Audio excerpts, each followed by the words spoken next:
Peristiwa sangat dahsyat nih, tabrakan antara Kul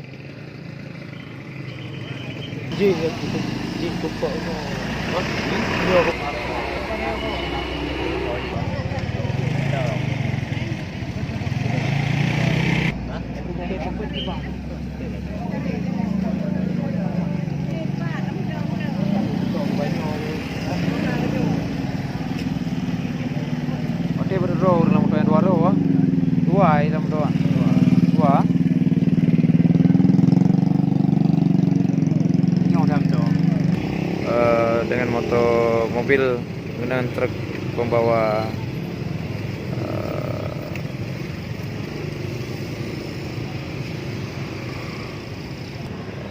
pembawa pancang atau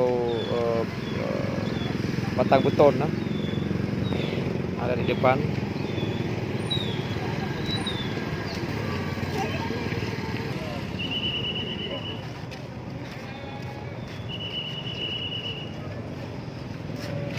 Jenazah sedang dibawa naik ke dalam ambulan.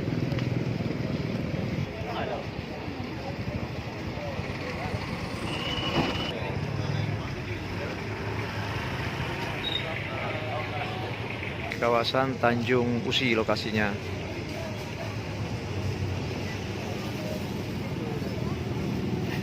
Kejadian sekitar jam 4 pagi.